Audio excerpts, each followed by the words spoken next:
Hai, Assalamualaikum. Bertemu kembali. So, hari ini saya akan tunjukkan cara untuk kita lihat bagaimana untuk kita biasing, FET untuk alternating current, AC biasing. Kalau sebelum ini kita dah pernah buat BJT AC biasing. Caranya sama saja, iaitu kita perlu lakukan analisis untuk DC biasing terlebih dahulu, kemudian baru kita akan pergi kepada AC biasing. Cuma untuk FET, dia punya AC equivalent circuits agak berbeza daripada BJT. Baik, saya ambil satu contoh daripada tutorial dalam modul kamu, modul chapter 7 ataupun chapter 6 FET ini, nombor 4. Ditunjukkan ini adalah satu circuit self biasing, yang mana dia mempunyai IDSS adalah sebanyak 9 mA dan juga VP adalah negatif 4.5 volt. Jadi untuk permulaan, kita perlu dapatkan VGS dan juga VGSQ dan juga IDQ, dengan cara melukis graf. Jadi first kali kita perlu dapatkan kita punya DC biasing equivalent circuits. Di sini saya tunjukkan DC biasing equivalent circuits. Kita dah matikan kita punya capacitor, iaitu kita dah jadikan dia sebagai open circuit. Kena ingat, untuk DC analysis, capacitor akan menjadi open circuit. Jadi daripada nilai yang diberikan, iaitu IDSS dengan 9 mA, VP negatif 4.5. Jadi kita perlu dapatkan dua lagi koordinat, ataupun satu lagi koordinat, iaitu IDSS over 4 dan juga VP over 2. Yang inilah yang kita nak dapatkan ini. Jadi apa yang kita perlu buat adalah kita dapatkan kita punya 3 point untuk kita lukis kita punya IDSS kita. Yang pertama, yang kedua dan juga point yang ketiga di sini untuk kita lukiskan curve, lengkungan curve ini. Kemudian selepas kita dapat satu point lengkungan Shockley curve ni, kita perlu dapatkan garis lurus, Q line kita, iaitu apabila VGS sama dengan negatif ID RS. So kita ambil mana-mana point yang kita boleh dapatkan daripada graf tersebut, iaitu contohnya saya ambil ID sama dengan 9 mA. Apabila ID sama dengan 9 mA, kita akan dapat VGS sama dengan, so kita masukkan 9 mA ni ke dalam formula inilah dan darabkan dengan RS kita. So RS kita adalah 560 lah, 560 ohms. Dan kita akan dapat 5.04 volt. Itu untuk poin pertama. Dan apabila ID sama dengan 4.5 mA ataupun separuh daripada 9 mA, kita akan dapat VGS kita 2.52 volt lah. Itu poin yang kedua. Dan kita dapat line ni, so kita lukis lah. Ini poin 1, ini poin 2. Dan kita lukis yang garisan biru ni. Dan kita lukis garisan biru dan kita akan dapat satu overlap point between Q line and Shockley curve line, iaitu di semua lah Q point. So dari situ kita akan dapat IDQ dan juga VGSQ. So pastikan para pelajar untuk melukis menggunakan kertas graf agar kita punya lukisan tu agak tepat. So kita akan dapat IDQ kita 2.9 mA dan juga VGSQ kita adalah negatif 1.8 volt.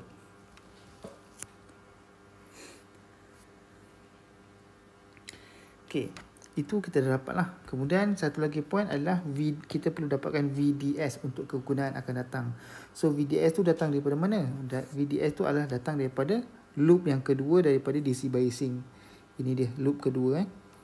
So loop kedua itu kita akan dapat negatif VDD, tambah RDID, tambah VDS, tambah IDRS. Curve dia punya loop inilah. Loop ini. So daripada situ kita akan dapat VDS kita 7.996 volt ataupun 8 volt lah. So selesai untuk DC biasing.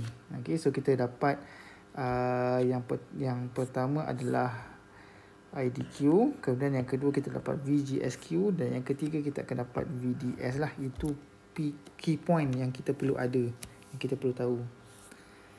Okay, now let's go to the AC equivalent circuits. Okay, so move on to the your module page 723, okay, ataupun 722 ataupun lebih awal lagi lah. Okay, jadi saya bagi satu contoh, iaitu kita punya contoh iaitu JFET common soft self biasing configurations lah. Okay, iaitu kita ada CS kat situ. Okay, untuk AC analysis, okay, untuk AC equivalent circuits, untuk capacitors dia akan jadi short circuits. Okay, kalau DC dia akan open, kalau AC analysis dia akan jadi shorts. So kenapa jadi so apa akan jadi kalau kapasitor akan jadi short? So semua yang bersambung dengan kapasitor tu akan jadi shorts lah. Contoh macam RS dan juga CS ni. So RS dan CS ni dia akan jadi shorts. Okay, akan jadi shorts lah. So kat sini dia akan jadi short. Okay, so current akan melalui pada yang short circuit. Jadi tidak akan melalui RS lagi dah. Okay, jadi apa yang kita boleh nampak, kita punya line daripada S ni, okay, source dia akan terus kepada ground. Dia tidak ada lagi dia sudah tidak ada lagi RS. So RS tu kita dah boleh buang kerana sudah jadi shorts.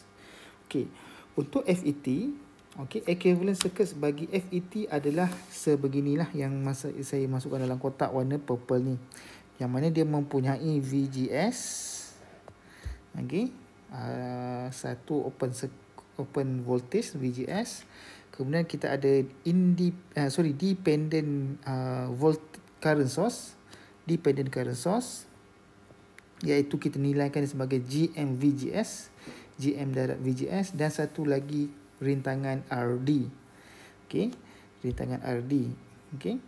Dan kemudian kita ada RG di sini, sama saja, dan juga drain di sinilah. Dan drain di sini. Okey, drain di sini. So RS sudah tidak ada kerana dia sudah short circuit. Okey.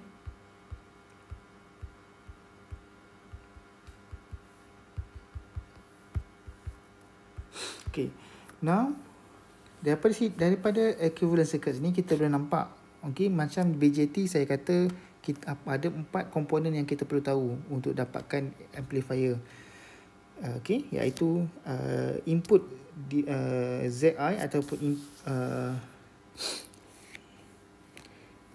input impedance, okey, output impedance Z0, okey, Zin, Z0, kemudian voltage input dan juga voltage output. Okey, untuk FET dia agak lebih mudah, okey, sebab dia sudah tidak ada banyak resistor lagi dah. Okey, macam yang ini input kita cuma nampak RG sahaja. Okey, kita cuma nampak RG sahaja. So kita boleh katakan input kita adalah RG, dan output adalah kita ada dua rintangan. So dia adalah sambung secara selari. Okey, manakala voltage kita nampak kat sini, voltage input kita ada cuma, okey, ni garis tengah dia. So kita nampak VGS sahaja sebagai input dia. So kita boleh nilaikan input voltage adalah VGS. Okey, untuk output dia macam dia susah sikit lah. Okey, saya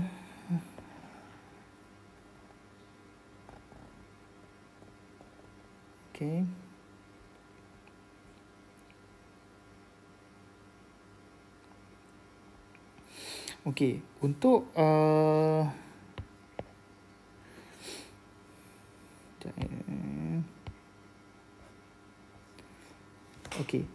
untuk output, so output kita di sinilah. So kita tahu input masuk sini, output dia akan keluar sinilah. Ini ialah I out. I out, dan kita nampak kat sini dia ada satu current dependent yang berlainan arah. sepatutnya I out di sebelah kanan, tapi GM out VGS ni di sebelah kiri. Jadi that's why kita letak satu nilai negatif lah. Sebab apa? Sebab dia berlawanan arah. Okay. So kita nampak kat sini. Kita terus ambil kita punya nilai current dependent kita, GM VGS, dan kita darabkan dengan RD, kita punya rintangan output tadi, iaitu RD diselarikan dengan drain resistor. Okay. So current darab resistor, kita akan dapat voltage lah. Okay, apa itu GM? Apa itu RD? So RD itu adalah rintangan dalam drain kita lah, okay, ataupun dalam internal FET kita. So kita boleh nilaikan dalam formula sebagai VDS dibahagikan dengan ID. Manakala GM, okay, so dia dah simplified kan. GM sama dengan 2 IDSS dibahagikan dengan VP. Okay, kita positifkan dia dan darabkan dengan satu tolak VJS bahagikan dengan VP. Okay, itu GM dan juga RD. Biasanya formula ni diberilah, tapi sebabkan kamu biar nanti final nanti kamu akan open book, kamu boleh lihat dalam modul kamu lah formula dia. So kita just masukkan saja RD, okay, VDS bagi ID, VDS tadi yang kita cari tadi, dan juga ID yang kita dapat IDQ, dan kita akan dapat nilai dia lah. Dan just masukkan sahaja kepada semua formula dia. So dia agak straightforward. Dan kamu akan dapat Z in, Z out, AV dan juga VI dan juga V out untuk form ini, untuk yang kita punya FET. Okay, so boleh buat dalam contoh dalam modul. Okay, untuk direct current dan juga AC current, alternating current. Okay, terima kasih.